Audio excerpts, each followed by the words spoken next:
Hi, my name is Bill Richardson, and I am just getting using the live streaming services with my YouTube channel, and I will allow me some grace and be patient, as I really believe that this is a good will be a good fit for me once I master the technology that's involved. Um, a quick background. I majored in political science, minored in criminal justice. I have AS from the University of Florida and a bachelor's degree from SUNY Brockport from Brockport, New York. I also was a CNN reporter for 5 years, and at least 40 to 50 of my um, pieces, either commentary or videos, were featured on all of CNN platforms. And um, during the President Obama and now President Biden presidency, um, Biden as vice president with Obama, um, my family were featured on CNN. A featured story on CNN platform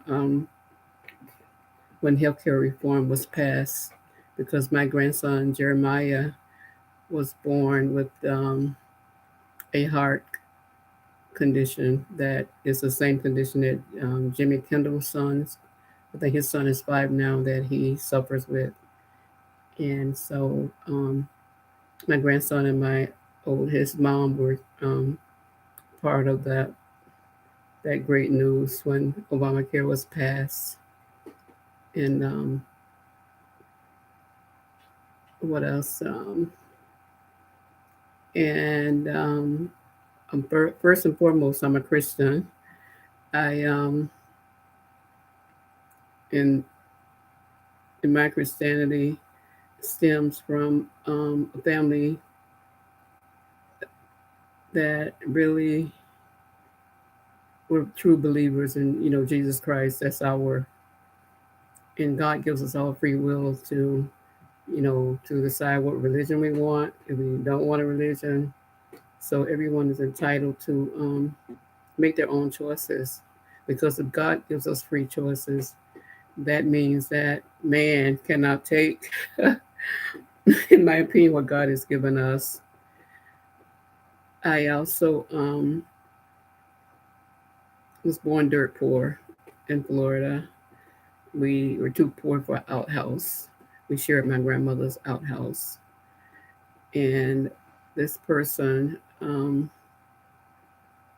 she was a strong woman, and which has given me the strength to continue to believe um, what I learned in said it was a ninth grade civics class at Lake West Junior High School, where I volunteered to integrate that school the year before as an eighth grader. And in that ninth grade class, we studied the 13th and the 14th Amendment. And I realized then that those two amendments from Constitution guaranteed that my future could be different than my mother and my grandmother's, who were worked on a tobacco farm. I also worked on a tobacco farm in elementary school. But I realized then that I could pursue my dream of marrying. um, my mother was an unwed mother, so many of us have different fathers, and so my dream included having kids that had the same last name. That was my 14-year-old dream. Uh, and to graduate from college. And I was able to achieve that. My oldest son, I was married to his um, father, and he was, and we got a divorce, and then I married again, and I have 3 kids from that marriage. Okay, enough about me, a little bit about my background, and now this. In January 2020, I volunteered. I accepted an invitation from the Biden's campaign to come to Iowa and volunteer for him for approximately 30 days. And I accepted that invitation and volunteered because I knew that he was the only candidate who could beat Donald Trump, because we had everybody after I would say after Trump won, they thought that everybody thought they could be president. If but they didn't know that Trump didn't. Oh, I'm not going to get into that. Sidebar, cancel that thought. But after Trump won, many Americans thought that they too could be president. So we had a crowded field, and we needed to get Biden to the forefront. And thank you, Congressman Clyburn, for doing that. And now we have a two-term elected president, President Biden. Unfortunately, with the current climate and after January the 6th and the threat that former President Trump presents to America, we don't have the of um, luxury or the time to fight court battles and to the court battles to straighten out the allegations or even to address the classified documents that have now been found in several places that were in possession or owned by President Biden. So, because of that, I believe that the easiest and the best course for America, especially African Americans, because we are going to be the ones who are going to suffer the most um,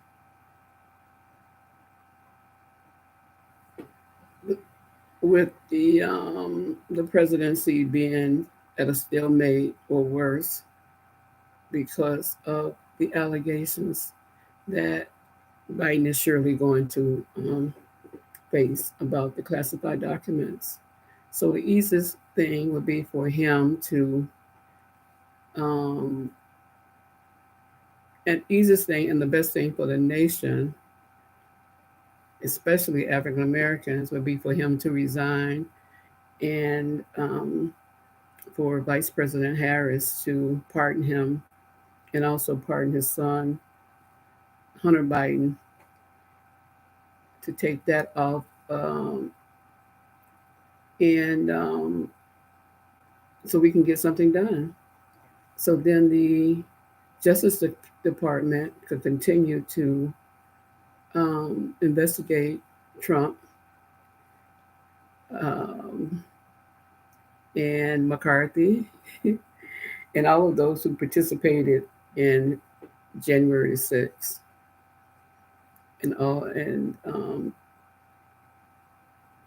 and clean house, and that includes, of course, the Secret Service and of those agents that's to help the former president become president again, so that he can again try to avoid being held accountable for his many, many crimes. And um, I hope that Biden will consider resigning. And I noticed recently that his, according to, and I don't remember who the source was, that his poll numbers are up. I think they said 50% now. But that too could be a um, a part of trying to get him to stay in office, so that they can continue to make the false equivalence that Biden having documents is the same as Trump taking documents and purposely lying about returning them and or not returning them. So that will not be an issue. It'll just be Trump and his documents. And Biden can live out the rest of his life in the privacy of whatever he wants to do next with his wife, and as a private citizen, and with a good Secret Service detail that would have to be vetted to the utmost to make sure that he is indeed protected. And I'm going to say, if anything happens to me, uh, I've been through a lot lately. Um, I lost my only son to gun violence in Rochester, New York. He was a retired police officer, Rochester police officer, and he was murdered on September the 25th, 2022. And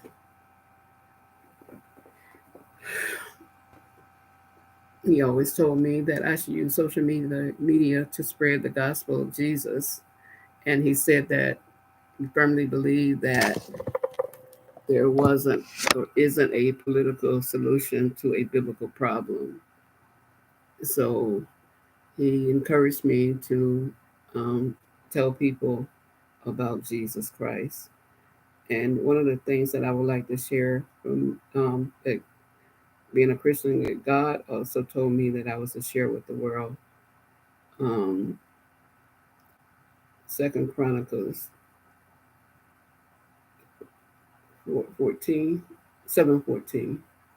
If my people who are called by my name will humble themselves and pray, seek my face, turn from their wicked ways, then will I hear from heaven and I will heal their land. That is so true today. And I believe he gave me that commission or that command in 1997. And I've been doing it and I accepted it. And it's even more important now. Back to if anything should happen to me that's not of no natural cause, I would never hurt myself. No pain, no financial hardship, no loneliness, no depression would ever drive me to take my own life. Because for me, that is an unforgivable sin. I believe, that's my belief between me and my God, that I could not be forgiven for that sin, that I'm calling a sin. So I would never, ever hurt myself because I know that my Redeemer lives, and my Redeemer who has brought me this far after being discriminated against, by Democrats after being lied on by Democrats filing 7 perjured declarations, and Assistant Attorney General Mike Russo not only filing those perjured declarations, but participating in subordination of perjury by faxing the perjured declarations to at least 5 New York State Department of Correctional Services and civil service employees for them to sign those perjured documents, which denied me a